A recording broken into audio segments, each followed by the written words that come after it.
Hi, everyone.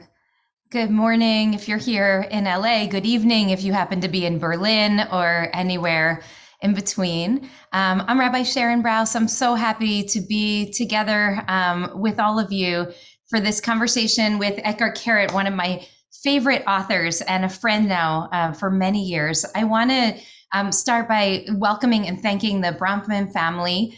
Charles and Rita, who I think are here with us today, Ellen and Andrew, Stephen and Claudine, and my beloved sister-in-law, Paulette Light, who worked so hard to put this gathering together.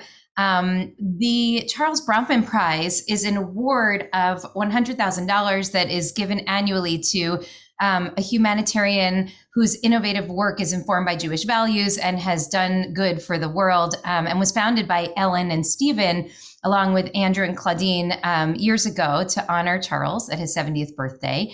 And we are really excited for this conversation with one of the recipients of the Charles Bronfman Prize, with Etgar Keret. So many of you know Etgar's work. That's why you're here. We can list the many names of his incredible collections and his memoir.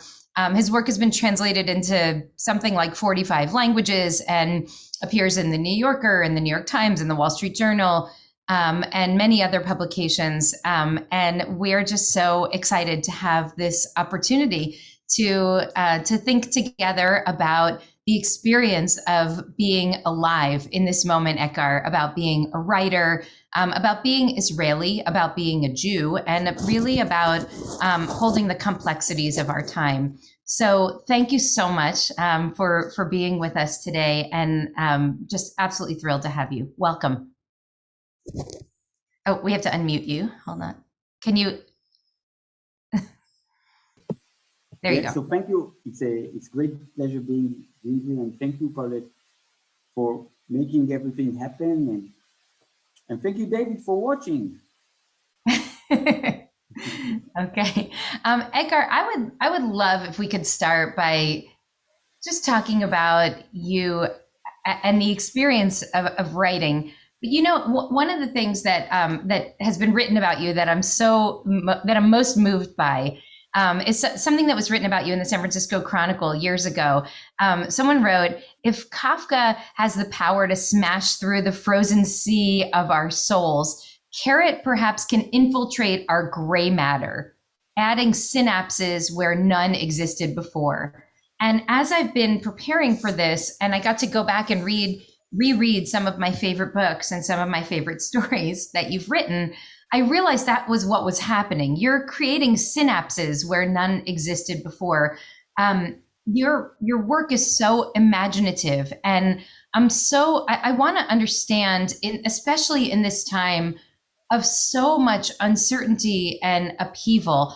I really want to understand the experience of writing from your perspective, and how maybe we can even start from the beginning, how you figured out how to tap in to that profound imagination. And so I'm going to, if it's okay with you, I would love to start with, I think it's the first piece that you wrote when you were on an army base years ago, and you like describes being in this underground place in the middle of the earth, and you are struck by an idea and you write a story, and you're desperate to find a reader for the story, and you eventually are able to read this story to your brother. And shortly after you read it to him, your brother asks if you have another copy of the story, which I think he likes, if I'm right. Yeah, really liked it. Yeah. He likes the story. And well, do you want to describe what happened there? Yeah, what happened was that I really, after writing my first story, I wanted to find a reader, and I gave it to my brother, who was just walking his dog. And after finishing the story, he asked me if I have another copy, and I said, sure. And then he said, great. And he bent down and he picked his dog poo with the story and threw it to the garbage, in the garbage.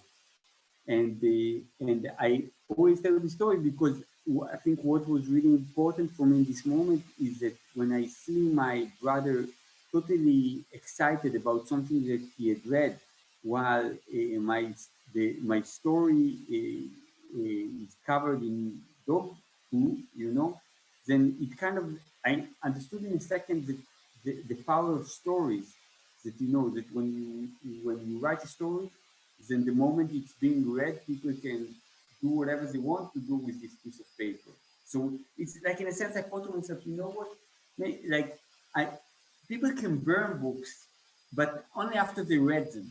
You know, if they burn them after they read them, it's okay, because there is something about our meeting with the text that it stays in our mind and we cannot undo it. And I think that when you're I mean, I think a good metaphor for army service, you know, it's a little bit like standing neck high in a pile of dog food.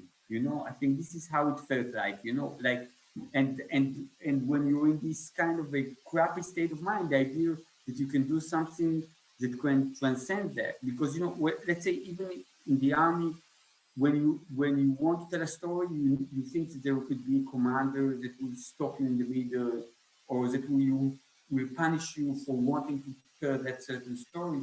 But the idea is that the story is so powerful that no matter, like, the commander can come in and tear the piece of papers to pieces. If somebody had read them, he can't unread them.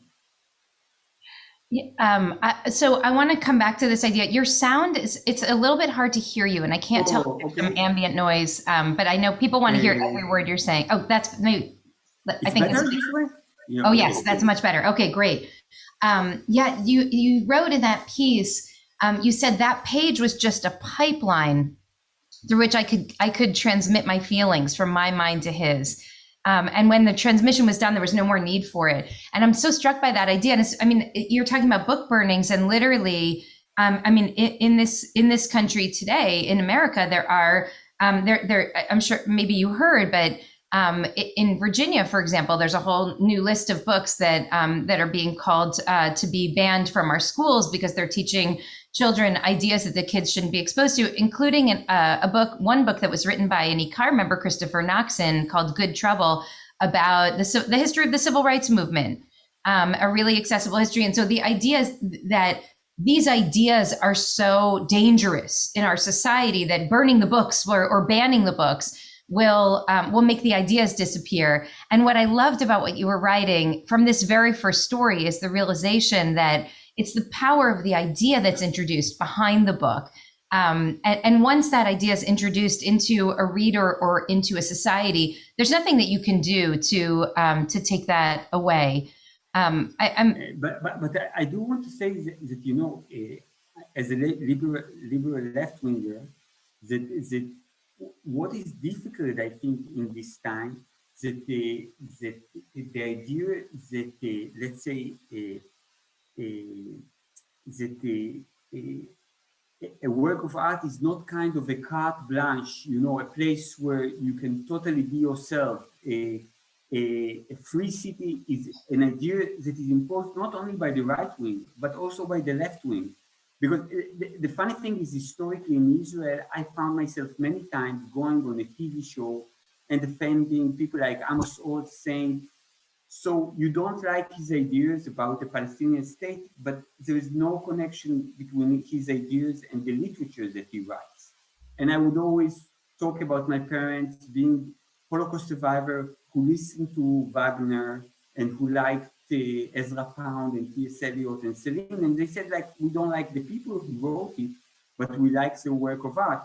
And right now, I think it's a period where the idea is that, let's say, you will not read somebody because of the actions that he took. It's actually a very liberal left-wing practice right now. And it's one that bothers me, not because of its cause, because I think that, you know, its cause is really, really important, but because I think that the moment that we make this connection legitimate, you know, it's not only, it's like when I think in history, in times where people were punished by making the work inaccessible, I can think about McCarthy's time, I can think about Stalinists, I can think about Spanish Inquisition, I can think about the book burning by the church, you know, in dark times. But the idea is that right now we accept this thing as a default, and we don't even question it as some sort of a punishment, is something that I think is very, very problematic, and it's the sign of time, because you know, when we have arguments, there are the ideas that we are carrying, but there is also some kind of a meta system of what we're allowed to do and what we are not allowed to do. You know, I mean, let's say in 200 years ago, if somebody would insult you, you could ask him for a duel and shoot him and kill him, you know. So of course, it wouldn't be right to do it for no reason. But if somebody called you an asshole, then it would be perfectly legitimate to blow his brains out. But we reached a world in which you don't ask people out on duels because of that. And I think that for me, an ideal world would be a world in which the works and the people who are writing them are totally separated. I must say that, you know, I'm a philosophy and math major, and one of the philosophers that influenced me a lot was Althusser, a French philosopher whose ideas are amazing and blew my mind. And this guy murdered his wife. He murdered his wife. Like, you know, I wouldn't ask him to babysit my son, you know, or I don't know, go out with my wife on a platonic date. But his ideas were interesting. And the idea is that you live in a situation where you think if I'm murdered, steal, kill, say something wrong, people will ban me. These are not lit times. This is not the best way to deal with things, no matter what the cause is. It doesn't feel nice to be an artist living in times like this. It's so interesting, and I hear what you're saying, and I'm not sure I completely agree with you. So I'd love to. So it's very good because we're Jews. We should argue. Right, that's right. That's right. Yeah, to I mean, manifest our Jewishness. at first, I do agree that we can learn from everything, right? We should read and encounter art and encounter ideas that are even that are made by very problematic people, and ideas and concepts that are that we find disconcerting. I do think that part of and I think that I'm challenged by the idea of separating the artist from the art, because there is a kind of underlying morality to the art that you are creating and to the art that many people create. And so in a way, as much as I think we can learn from everybody, I'm very compelled by what you have to say about the conflict, about COVID, about living in times of uncertainty, because I understand that in your life you're able to hold these kind of moral complexities with a real clarity and moral center. And so I'm not certain that I fully agree with you. I think over the go ahead. Yeah, no, but what I think is my problem is, again, you know, if let's say, you know what, I read about Bashevis Singer that he had affairs while he was married, and this really disgusts me, and I don't want to read Bashevis Singer.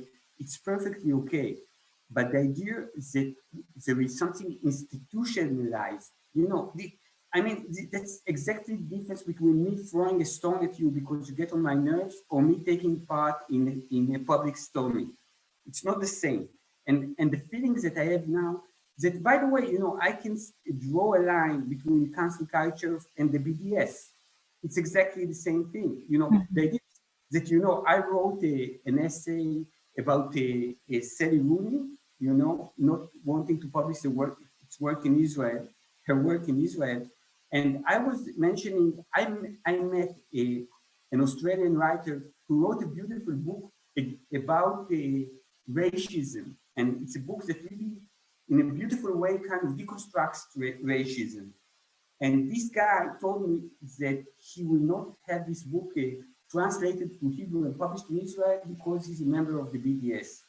And I said to him, oh, so now you're going to show us in Israel, right? Because you're going to show us, you're not going to teach us how not to be racist as punishment, you know? So there is something about this idea, or Sally's reaction was, if the BDS will change their program, I will publish it in Israel. Now I'm saying, readers and writers are excused from being technocrats. We should have rules wherever and whenever. But I think that there should be something about the meeting between an artist and its audience, that this should be some kind of a safe haven in which things can be heard. And again, another thing I think about this age that we're living in is that somehow art and pragmatism are so strongly connected. I see so many things about the TV that I see a TV series that tries to teach me something or to try to broaden my awareness or to try to raise the problem of these people and that people. But I want to say that there is something about art that it's not a pragmatic tool. It's not. It shouldn't be a screwdriver. I mean, if there is racism, we should deal with racism. If you write a book, you should write a good book. But the idea to kind of create this kind of a lines that begins in real life and goes into art and returns back to life.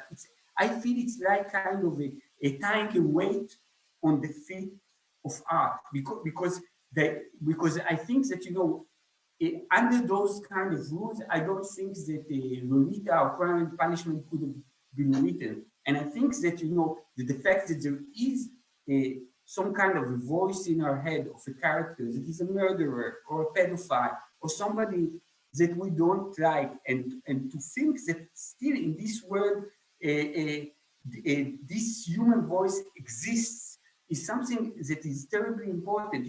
I can tell you that I work with TV networks, for example. So, for example, one of the things that I encountered, which was very interesting, they told me if I have a murder mystery in a script in which there are people of mixed colors, so it's not all of them are black and not all of them are white, then a white person must be the murderer.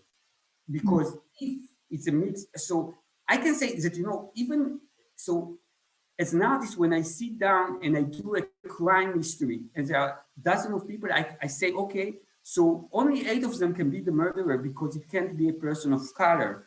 So there is something about it. It's like, I like The Merchant of Venice and I'm a Jew, I like it because it says something about the world, something about intolerance, something about prejudice. I wouldn't want, to say, oh, you can't play The Merchant of Venice because the bad guy is a Jew, How about we rewrite it with him as a Christian? And I think that this idea of being responsible and being an artist, there are two things that don't go well together.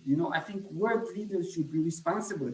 Artists should be truthful and imaginative and creative and not really build constructions and buildings that should carry the weight or not, I don't know, affect global warming. They should be crazy.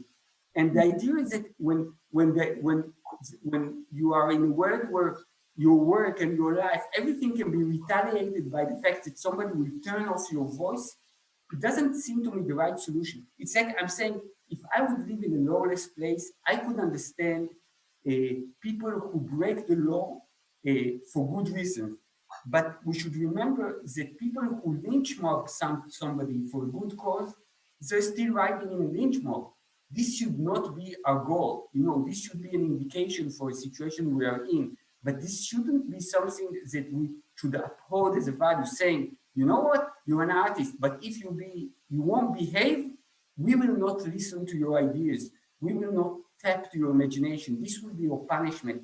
This is a punishment that, again, in dark religious time, in tyrannies, it's very, very common. But if we want to aspire to be better, then part of aspiring to be better is to give this autonomy to artists to express themselves without feeling that the world will retaliate for them doing what they're doing.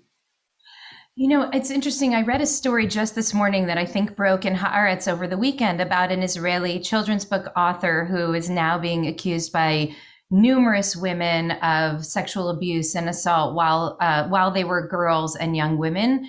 And I'm challenged by what you're saying, because I believe that these allegations, if these are true, mean that he loses his authority as his moral authority as a writer of books that are intended to help children, right? Well, I can say that the same could be said for King Solomon, who wrote Kohelet, And King Solomon, cheat on his wife, had sex with underage women. And still, when I read Keret, I learned something about this word. You know, I wouldn't give him the Gentleman of the Year award, you know, but in the bottom line, would you want us to cancel Keret because if you learn that King Solomon was a pedophile, you wouldn't want to learn something from Keret. So I think that the way that you're thinking about it, it's in a different order. You say,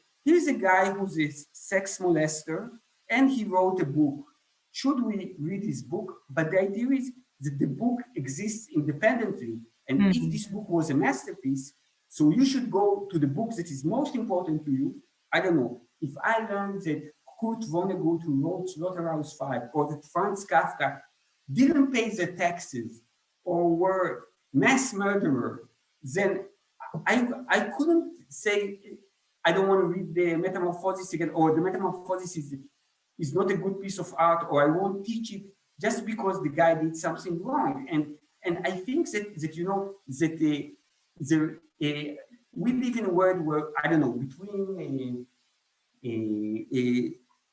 being, I don't know, a communist and being a libertarian, there is some kind of middle ground. And in this middle ground, I think that the place where you don't want people, don't want let people to oppress a form of thinking is something that is really, really crucial. And I'm saying, if I have an idea, you shouldn't negate this idea. If my politics are different than yours, if my religion is different than yours, or even if I have no morals at all. You know, you can say, this guy should be in jail. We should beat him up real hard. But I'm saying, and again, you personally can say, I hate this guy. I don't want to read it. But the moment that it's institutionalized, the moment that if somebody chooses to read something, is being attacked and punished, I really think that this goes against the function of art in a healthy society. I really appreciate that from the perspective of the artist, and I think that there is a kind of power dynamic that's at the heart of this conversation too, though, and so you know, my sense of the moment that we're living in right now is that there's kind of a pendulum swing that's happening, and for a very long time, the power was seated in one part of the population.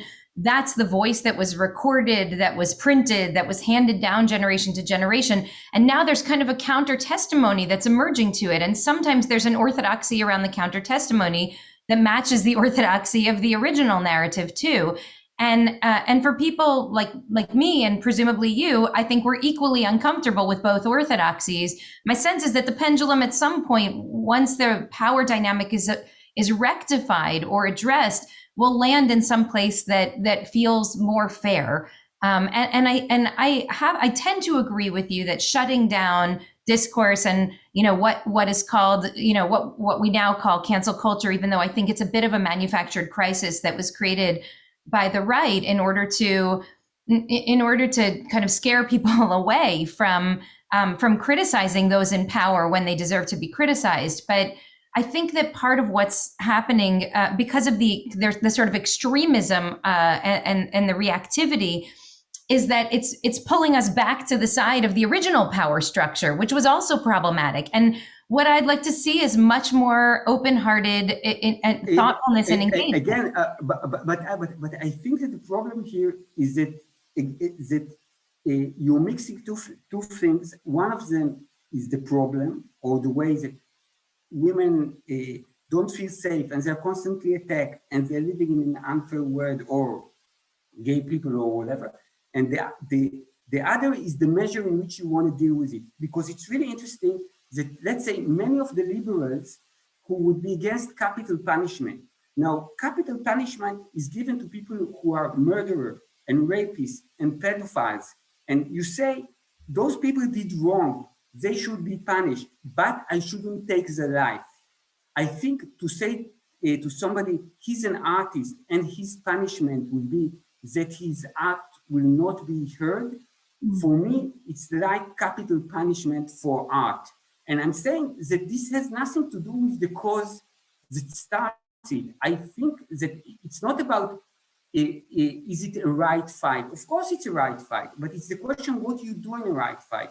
So I'm saying if there is no law, you can catch somebody and try to get to the bottom of the truth. But if when there's no law, you start hanging people without a trial, you can't do it in a fair way. It doesn't matter for whatever cause you have. And I'm saying that right now there is something that the entire fight is really in a certain spot, and the certain spot is the spot in which cases in which powerful, famous people had hurt other people. But this is such a tiny spot that catches a lot of place in our media, but doesn't represent the word. It's the same way of like, if somebody would say, why do you say that Afro-Americans have problems? We see all the players in the NBA are Afro-Americans. All the musicians, the rap musicians, they are Afro-American. On TV, everything looks okay. So, right, if you're a celeb, you will go on a Me Too. But if you own a diner and you molest your waitresses, nobody is going to do anything to you. So we should remember, in a sense, that the dynamics that we have many times with this kind of ganging up and doing those kind of things, it's the dynamic of a reality show. It's a Marshall McLuhan thing. It's as if the medium imposes on us to do things. Think about it. It's a little bit like watching a American Idol or something. You can text for your favorite, or I don't know, or watching Big Brother. You can kick this guy out of the house. But this idea, sometimes when I read about something in the newspaper and I hear people say, I believe him. No, I believe her. No, I believe that guy. No, I believe that guy.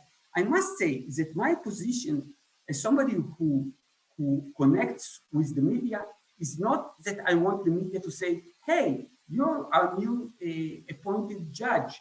Please judge for us who's wrong, who do you believe, and who you do not believe. I don't want to be in this position. I want to take part in a system that offers a kind of solution, and not just saying, you have a stone, you can either stone this person or not stoning, it's your choice. This is not a way of making the world better. This is my opinion.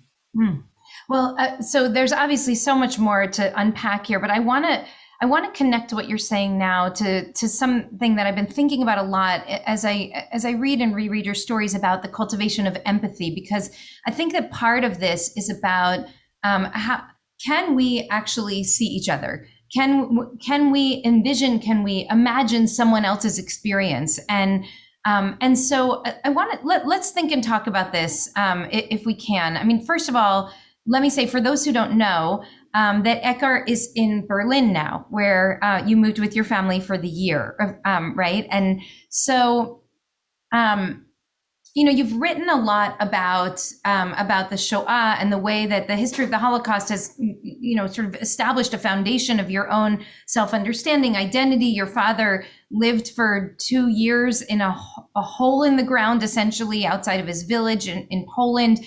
One of your stories, an incredible story about Israeli Jews' relationship with Germany, which I think also applies to diaspora Jews. It's something I certainly grew up with. The way that Holocaust trauma is part of our, the kind of the bread and butter of growing up Jewish. The story is about how you were given the character is given a pair of Adidas from his mother, and sort of wears these sneakers from Germany, holding the weight of history. And so you have this kind of foundation of profound discomfort because of this historical devastation that has occurred to your family and to our family. Yet you live there now because your child wanted an adventure, and so you go there. And I think part of what I'd like for us to understand a little bit more is how you move from feeling incredibly uncomfortable about a place. I think you once even described what it's like for you when you hear the sound of the language of the German language, the reaction that you have in your body.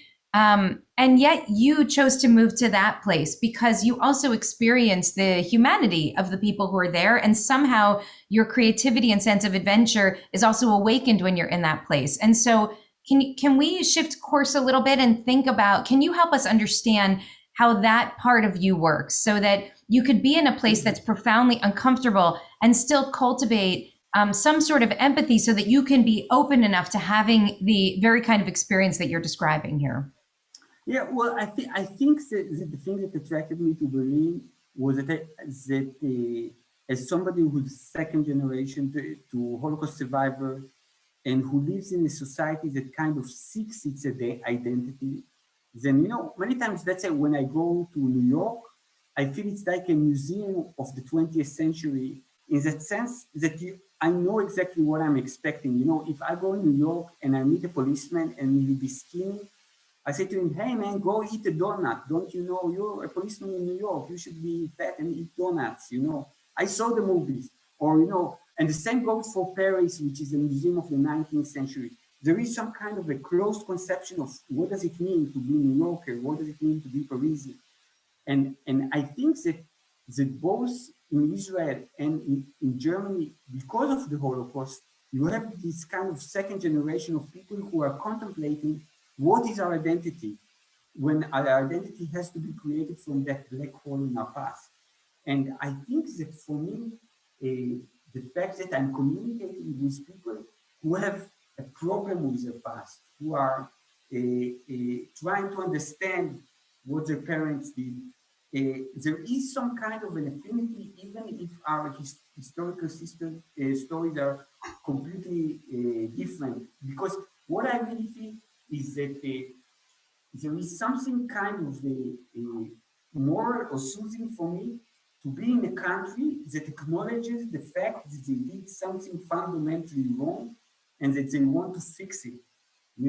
It's like when I look at Turkey, who say, oh, we didn't do anything, to the Armenian people, or when I look at Israel, that every time the Israeli narrative is being challenged, they're saying, oh, no, this never happened. We are the most moral army in the world. Or when I see, sometimes, I don't know, US during the Trump regime, especially, this idea of a country saying, or Russia saying, no, this is not true, this is not our problem, then it's not interesting.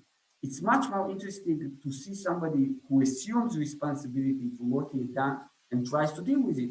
And in many senses, I think that, as somebody who's really, really very sensitive to anti-Semitism, I must say that you encounter anti-Semitism much more in England, in Ireland, in Austria, in all kinds of places than actually in Germany, because there is something here in the educational system. I'm not saying that there are no right-wing and Nazis and fascists here, but the system itself is really very much focused on keeping those people at bay, telling them what they did wrong, and working against that. And it's a little bit like, if you are parents and you have a problematic kid and you say, okay, our kid is problematic, what are we going to do about it? Or if you're parents who have a problematic kid and you say, our kid is amazing, the teacher is just lying. So there is something about this situation of saying, we did wrong, we want to fix that is interesting for me. I mean, I think that it directly connects to what you were saying earlier. I think part about and my response that it's kind of, in many ways, it's about power and where the power is being held. I mean, the reason that Germany can be a home for you is precisely because in Germany there's been a tremendous effort to actually contend with history, speak honestly about it, create memorials. There's a profound awareness of where. Of what went wrong historically there, and through reparations, an attempt to actually address it. I think there's a difference between creating space for art and ideas in the context of a community that's actually tried to take responsibility than in the context of a community that remains in denial about where those problems are. So, for example, walking past Confederate statues or high schools that are named after Confederate generals here in the United States in the context of a country that still has not had a real racial justice reckoning. That is different from being in Germany and actually being exposed to a variety of perspectives and ideas. But again, I think that the Confederacy statue, they are a good example, because the question is really, and I'm saying it's not that I know the answer, but for example, I don't know, when I you see the pyramids, you know, in Egypt.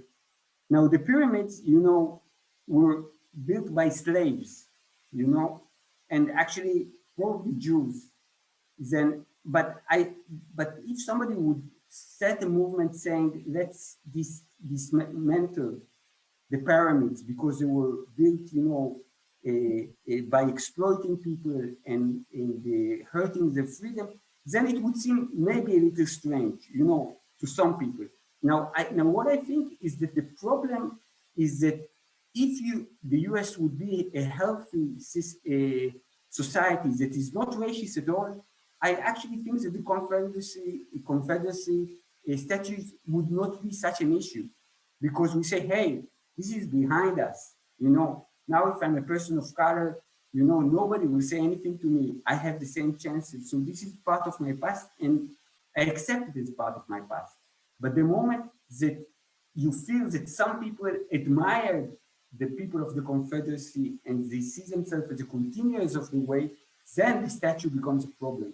And the question is, if the way of solving a problem is basically trying to change the way that people think, or the way of solving the problem is trying to suppress your past. You know, that's the feeling that I have. You know, it's like, I mean, you know, you can go to universities in the US that were built by slaves, you know, and I think that the fact that a student is sitting in a building that was built by slaves is something that should be constantly reminded to that student. But I don't think that this building should be torn down. I don't, in my opinion, you know, if there is a statue of the Confederacy, then you should add a plaque and say this person did this and that, and is accountable for that, and he fought those forts, and he said these things. But to say, I'm going to put it out of sight, I will not read this book, I will not see this statue, I will push this out of my line of sight and everything will be solved. I don't think that it's a little bit of, I don't even know, an ostrich kind of solution in my eyes. At the same time, I think it would be very hard for you to live in Berlin if there were statues of Hitler and Himmler and Eichmann celebrated in the public square, even if there was an additional plaque that said, also they did some bad things, even though they fought for the motherland, right? Well, I think, you know, the same way that the wall is being kept in Berlin as a reminder of the fact that, you know, that the Germans were not always unified and were not always together and were not always free to move. For me, in my eyes, you know, and again, you know, just me, good, thank God I'm not running any country.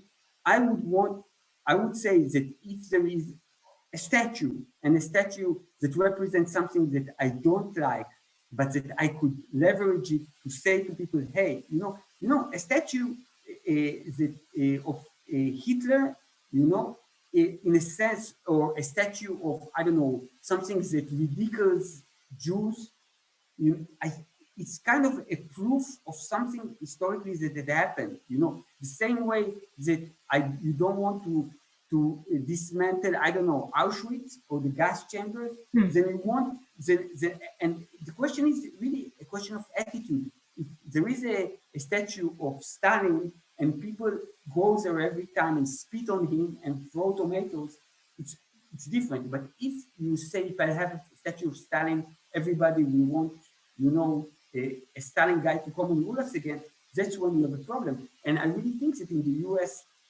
the problem is that there are so many people who are racist. The problem is not one statue or another. No, this is my opinion. Yeah, I mean, I do agree with you there, and I think the question is this past really past? Is history still very much a part of the present, or is this a part of history that we can now look back on, reflect on, and learn from? When the statue, but again, I want to say something even more general than that. You know, I want to say the question is, when you have a problem, how do you want to address it? If you want to address it from a place of empathy, or do you want to address it from a place that is destructive? I give you an example. I don't remember the name of the writer, but an Afro-American writer I think a couple of years ago, had offered this challenge. The challenge was that for a full year, you will not read any books by white men. You know, because white men are very dominant, you know, in the books. So you will read only books of people of color and of women, and you will not read any books of white men. Now, I can tell you that 90% of the classmates of my son, they live to this challenge because they don't read any book, you know. And so they were really fair. But the idea is that if somebody would read books of people of color, but one night, you know, when he's drunk, we want to read a short story by Tolstoy. So this guy is an asshole, and because of guys like him, we will never have equality in our country. Then, you know, it sounds a little bit ridiculous to me. And the idea is not. I'm saying the fact that you're fighting for a right cause doesn't excuse you from fighting in a fair way.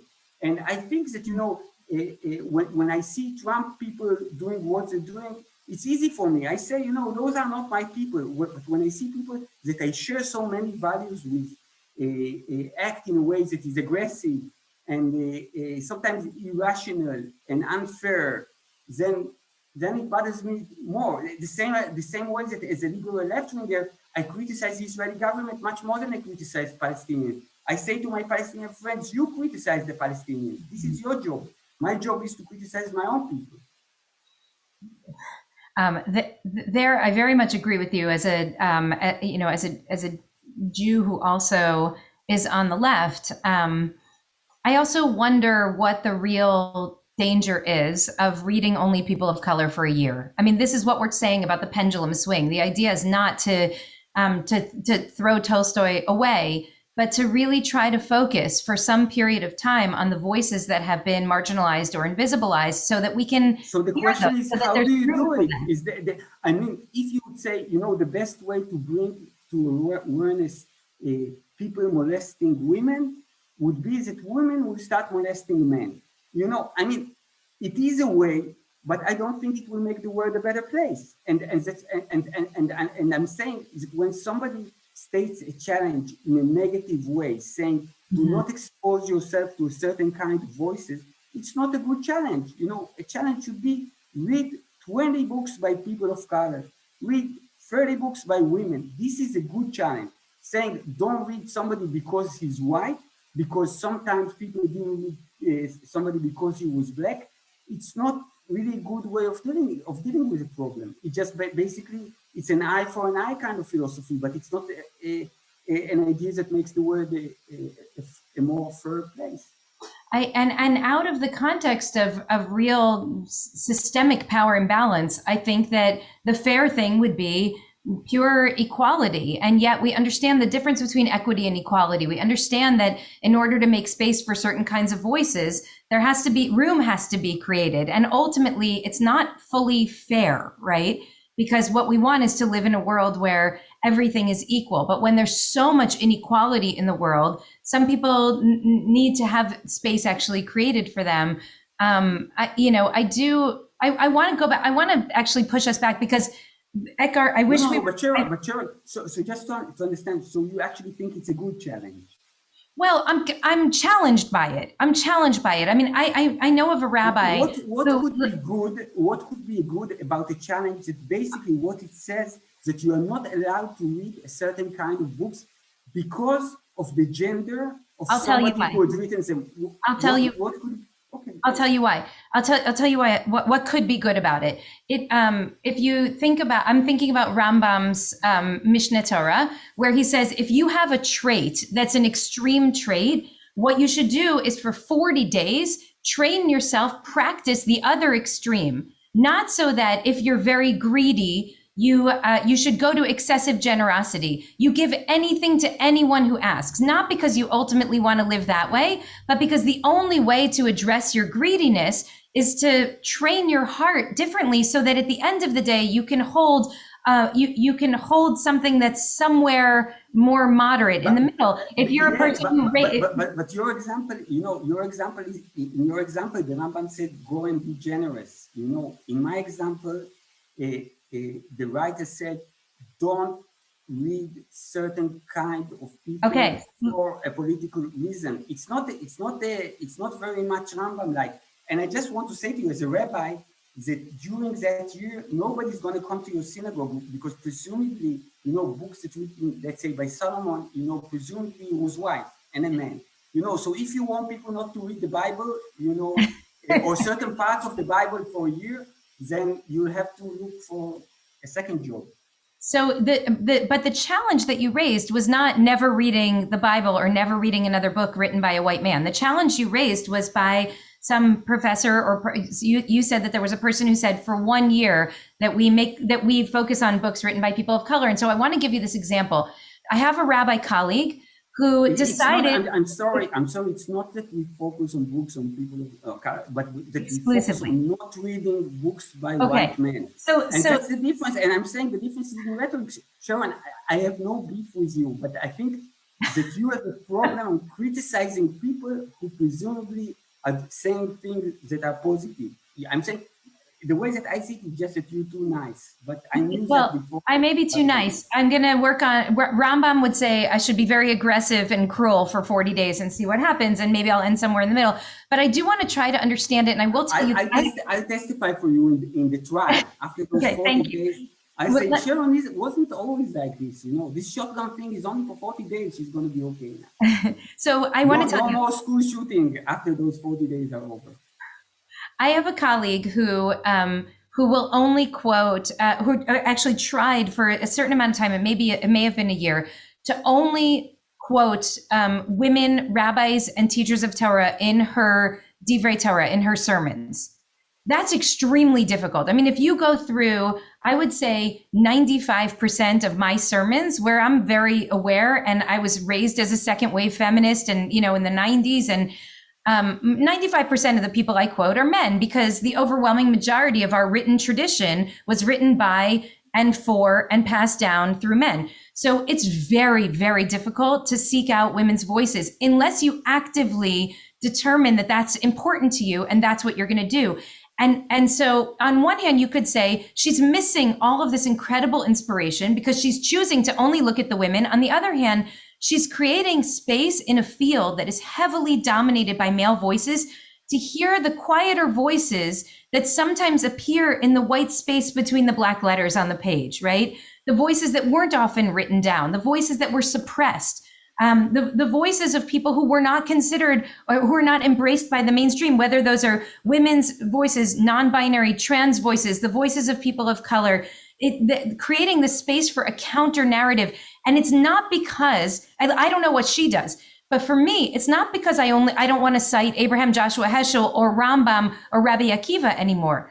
It's because I want to add to those voices that I'm naturally inclined to, those people who I sat in seminary for 6 years and they became my best friends. I read them for 14 hours a day. I want to add to those the friends I never got to make, the women whose voices were not recorded in those spaces. And so it's about creating a clearing where we can hear something that we couldn't hear before. The problem is when it comes to the extreme and you no longer want to engage Rabbi Yochanan and Reish Lakish because you only want to hear the voices of the... Yeah, but that's the thing that I'm saying, that your rabbi friend could say every time I meet my congregation, I make a point that at least half of the quotes will be by women, but by saying I will exclude men in my sermons, then you grew up with Rabbi Akiva, but in your congregation, the people who come to listen about Parashat HaShavua, they really want to learn Parashat HaShavua. They don't want you not to share with them an important truth saying said by the Rambam just because the guy had a penis, And I'm saying you could really make a point of quoting women, but the idea is that the moment that you say to make this clearing, then we need to take all the white men, put them on a train and drive them somewhere else, then it doesn't sound as liberal and as democratic as saying, let's listen to other voices too. Okay. It's not about excluding voices, it's about including voices.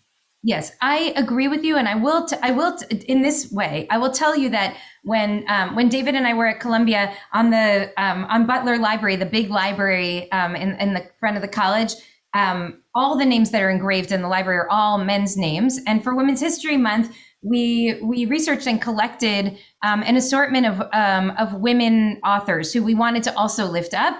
And then there was a major conflict in our group because some people wanted to hang. We made this massive banner, 147 feet by 6 feet, of all the women's names that we were going to hang on Butler Library.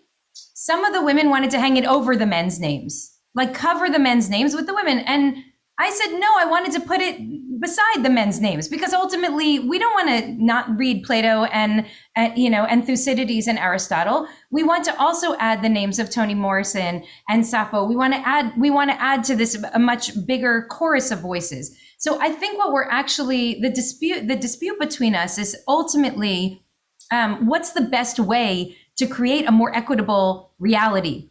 Do we have to move fully to the extreme in order to counter the first extreme, or can we just create a world that really makes the space or works hard to make the space for everybody's voices? And that's kind of I think that's a bit.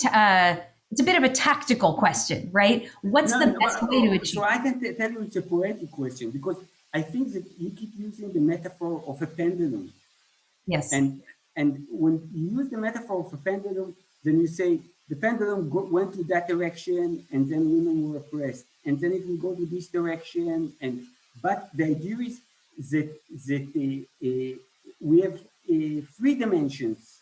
The pendulum, maybe if the pendulum moves in a way that gets it to an extreme, we should stop the pendulum from moving to side and keep it in the center.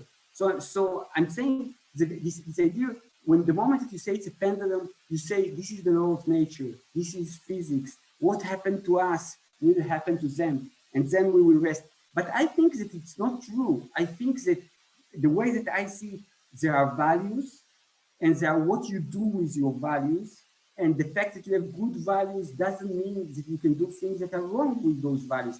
Now, I'm somebody who had messages, people messaged me that they burned my books, they flashed my books, they tore my books to pieces.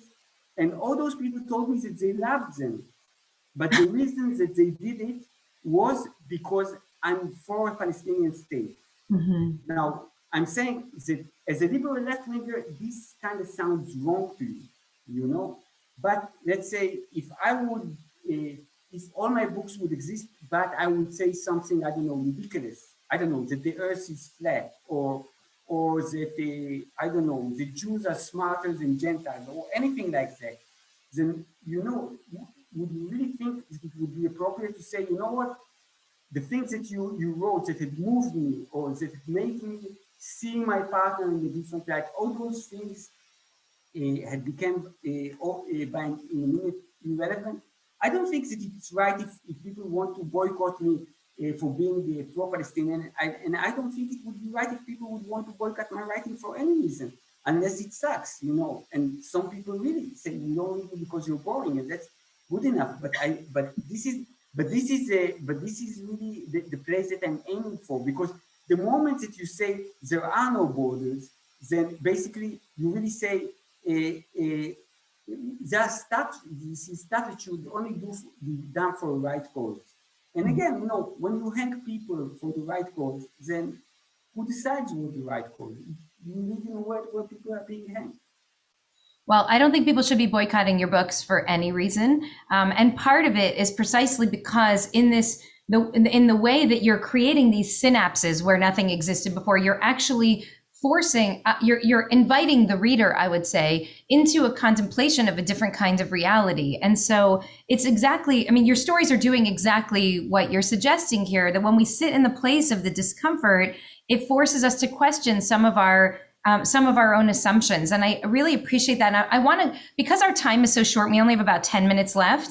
I want to just focus us for a couple of minutes on empathy and the role of empathy in writing. And then I'm just going to propose that next time I'm in Berlin or you're in LA, we can sit down and get a drink and argue about cancel culture and the power imbalances for many, many hours. But we only have a couple minutes left. And I was so struck to hear you talk over the years about the bedtime stories that your father would tell you as a child. You said that the heroes of those stories were drunks and prostitutes, and you loved these characters so much.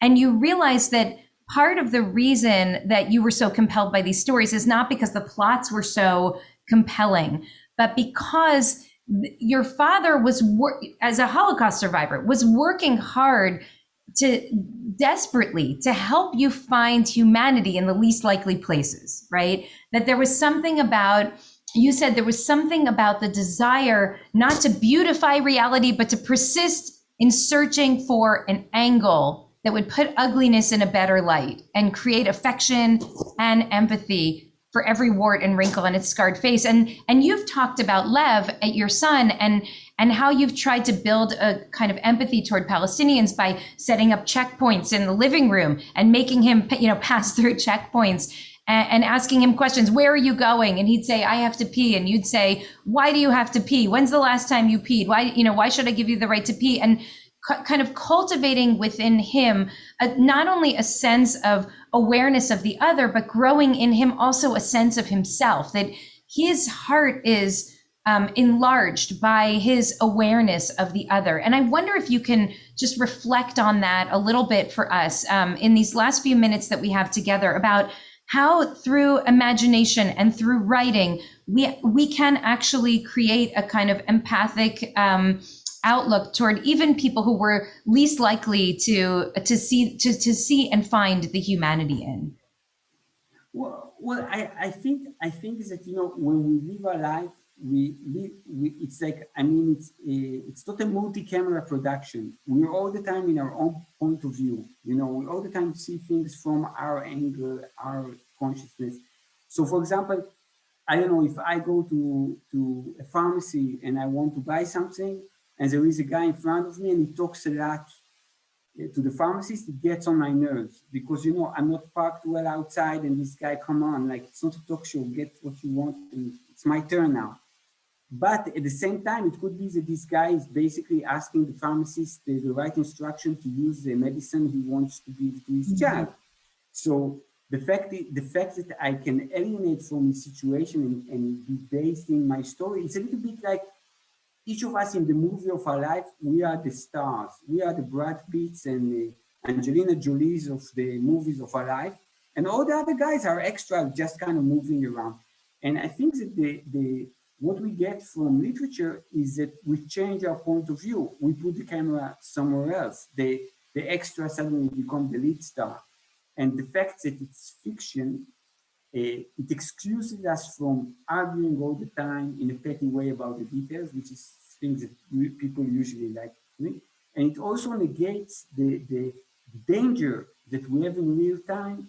That danger and curiosity are always connected. But let's say, for example, I don't know, if I'll get on a taxi in New York and the guy will say to me, I'm from the Dominican Republic, want to go to my apartment and listen to some good Dominican music, I would say, thank you, sir, please take me to my hotel, But when I read a book, I say, sure, why not? And I can go up to his room and I can meet his girlfriend and I can see what he's eating. And I feel perfectly safe while doing so. So the ability to kind of neutralize our anxiety helps us be in a place where we can really experience what it means to be somebody else without being afraid of being punched or mugged or whatever. Mm-hmm. It reminds me of something that I heard from Angie Thomas, who wrote The Hate You Give. She said that one of her teachers said that really good fiction can either be a mirror, a window, or a sliding glass door. A mirror is when it makes you reflect differently on yourself. A window is when it gives you a window into this Dominican guy's life and his girlfriend and the food that they eat. And the sliding glass door is when a really good piece of fiction actually invites you to engage the world differently as a result of what you've experienced.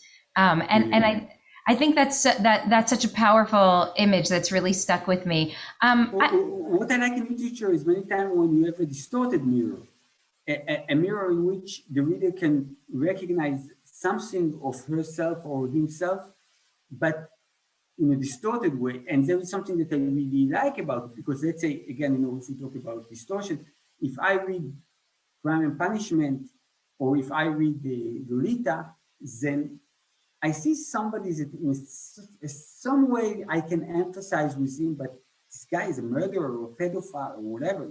So yeah, I did something like that for a girl, but she was 22. So, but the idea is that I cannot keep living this dichotomy of right and wrong and good and bad. This is the gift of literature, and I think that when we live in this age of social media, when everything is so binary, you have to figure out if people are the good guys or the bad guys, to allow to have this kind of safe haven of ambiguity. Sometimes I see stand-up comedians, and sometimes they're racist or disgusting, but even when they are, sometimes listening to them helps me understand how somebody is racist or somebody who has a disgusting thought, where they're coming from. And the idea of saying, it's not that we're either elves or orcs, and all orcs should be burned together with Sauron, that there is something about it saying, okay, we're all human beings and we're all in this middle space, and I'm pushing it more to the empathic liberal, and they're pushing it to the other side. But in the bottom line, it's not as if they're categorically different than me. We do have things in common. And through those things that we have in common, I may pull them a little bit more to my direction. I think it's more effective than saying, these people are evil, let's burn them. Again, being a Jew, so many people over the centuries told my parents and my grandparents and my great grandparents that they're evil and should be burnt. And I don't know, it never felt very good. Well, you understand that my position here is not in any way supporting the book bannings and the book burnings. It's to say that I think in certain contexts, hearing a comedian who is making a mockery of a certain, let me say it like this. It would be very different to hear a comedian who is making a joke about Jews if that comedian is in 2021 Berlin and is a progressive who's engaged in the work of reckoning around the Shoah, than it would to hear a comedian 50, 60, 70 years ago making a joke of the same joke about Jews in a very different context, or someone who hasn't done the work of reckoning. So I think the context matters profoundly here. That's for sure, but I want to say something about it. For example, I saw Dave Chappelle. Yes. David Chappelle. Yes. Dave Chappelle. Latest show, and he has some jokes there about Jews. He has jokes about Jews that actually I think annoyed a lot of people. Now, for me, the idea of being able to be in a situation where I see an Afro-American saying something that in a way kind of represents on how he perceives Jews, in a way that I don't acknowledge or support, for me, it's a little gift, because the moment that I can understand through his joke what problem he has with me, it's easier for me maybe to show him that he got something wrong, that his perspective is reductive, and it's much easier for me to have this kind of dialogue than to meet, I don't know, his friends, and all of them will be very, very polite and nasty to me because they don't like me for being Jewish, and I wouldn't even understand what those guys want from me, So when we're kids, they always say, if you talk about it, we can sort things out, talk about it. And then you grow up and then they say, if you open your mouth, you're going to be finished, So it's a little bit confusing,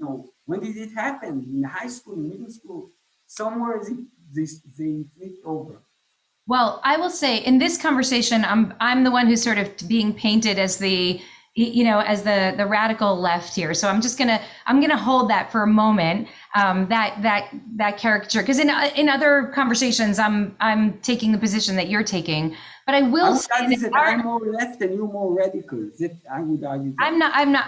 I don't, there's not really a radical bone in this body, but let me just say that I believe that our ability to look at it and reflect on the humor that other people are using at our expense might very well correlate to the safety and security that we feel in the society that we live in. So, for example, as a Jew hearing Dave Chappelle, I might be uncomfortable, but I might also learn something. But if you're a trans person and Dave Chappelle is mocking you, you might feel much less safe, because the society has already communicated to you in many ways that you're not safe in this place. And so to hear a comedian mocking you for the very identity that the society around you refuses to protect, I think is a very different reality than being a Jew who can laugh a little bit, be a little bit uncomfortable, and be reflective. So, unfortunately, our time is so short, and there are a couple things that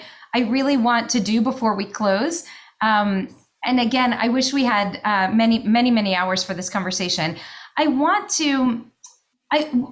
The title that we gave this talk was something about stepping into the uncertainty or stepping out of the comfort zone. And so I wonder if we can just close by talking a little bit about what happens when we're so destabilized by the events of the world. It's a little bit of a turn for us. You wrote this incredible little piece. And by the way, for those who are listening who don't know, Etgar has a new blog. Is it called Alphabet Soup? Yeah. Yes. So you should all subscribe and get these blog little short stories and pieces, reflections, fiction, nonfiction. You wrote a little piece about a sign in the elevator in Berlin, and you said you couldn't, since you don't read, you don't understand German, and so the only word that you could understand was the word "not fall," which was the company's name, and you took meaning from the word "not fall," and so you said if you were in Tel Aviv and it was written in Hebrew, or presumably if you were in America and that advisory was written in English, a language that you did fully understand, your imagination would not have been activated. But because you only understood this one word, your imagination was activated. And I love that so much, Etgar. And it makes me think that there's something about uncertainty and destabilization and disorientation that can possibly awaken in us a different kind of knowledge and awareness and creative capacity. And so one of the pieces that you wrote out of this time of incredible uncertainty and destabilization is the piece called Outside that we've talked about, because I love this piece so much. It kind of broke my heart and moved me deeply, like many of the things that you write.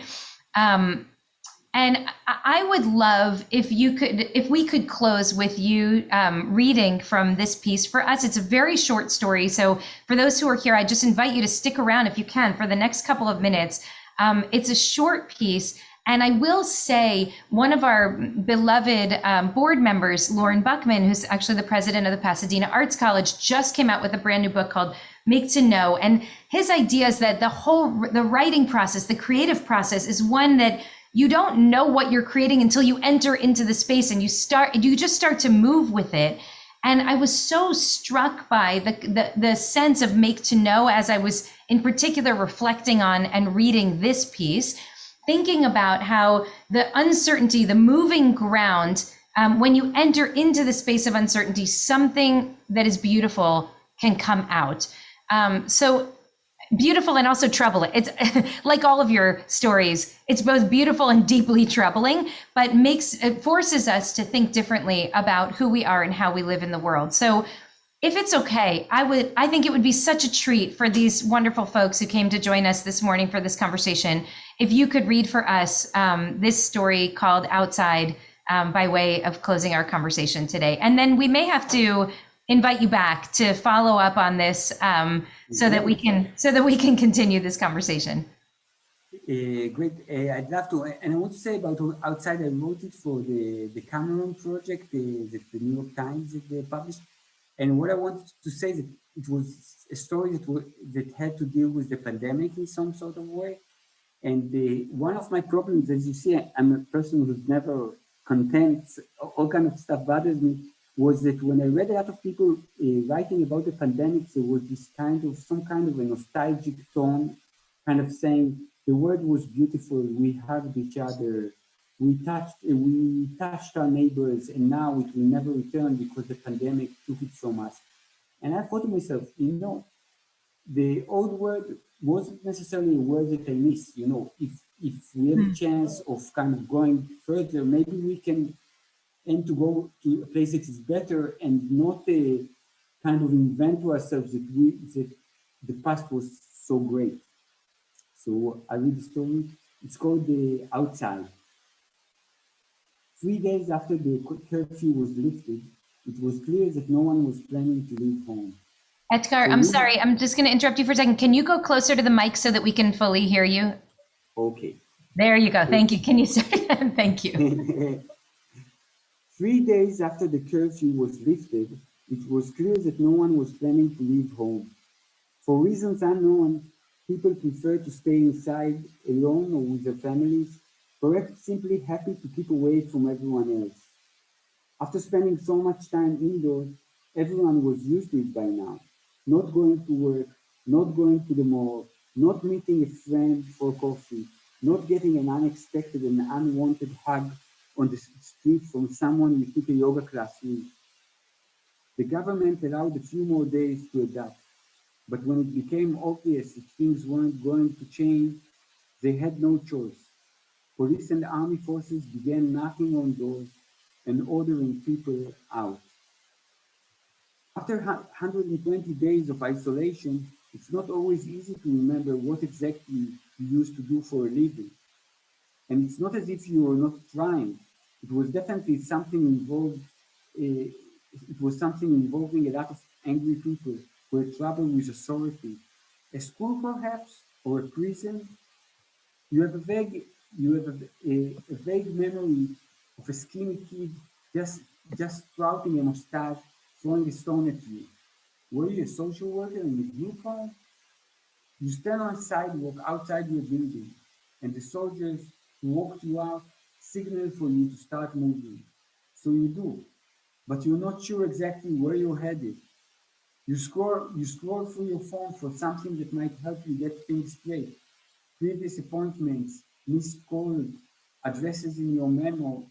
People, people rush past you in the street, and some of them look genuinely panicked. They can't remember where they're supposed to go either. And if they can, they no longer know how to get there or what exactly to do on the way. You're dying for a cigarette, but you left yours at home.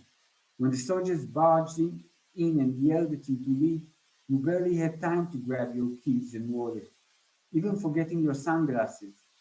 You could try to get back inside, but the soldiers are still around, impatiently banging on your neighbor's doors.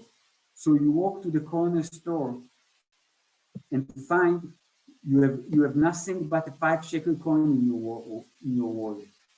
The tall young man at the checkout, who reeks of sweat, snatches the cigarette pack he just handed you.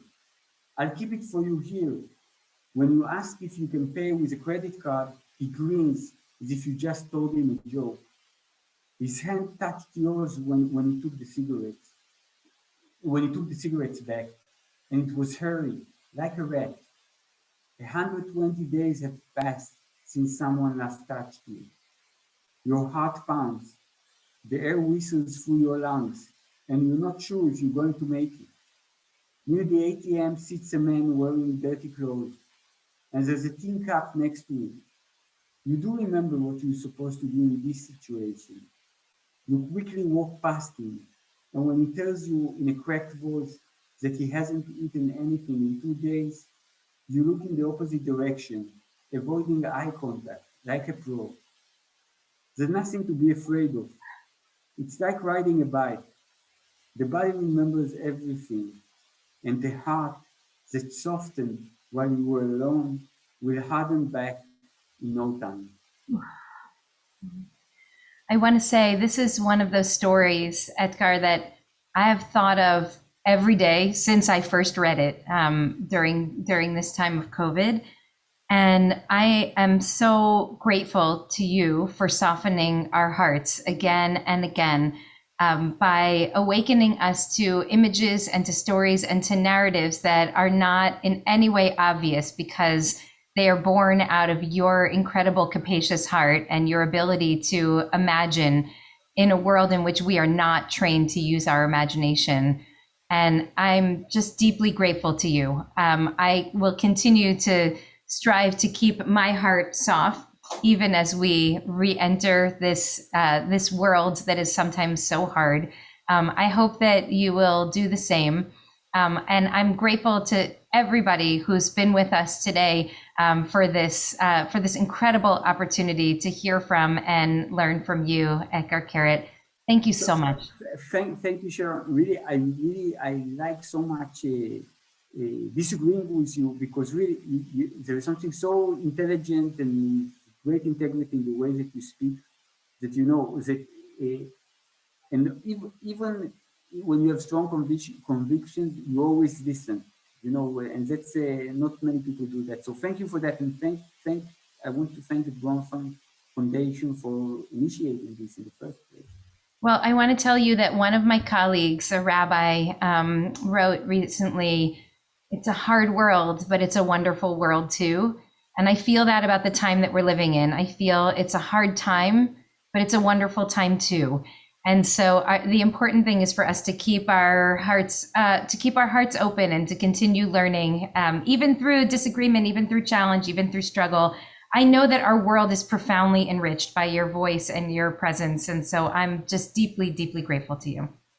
Thank you. Thank, Thank thank, thank you to you Paulette and again. to the Bronfmans. Thank you to Andrea and our team. With gratitude.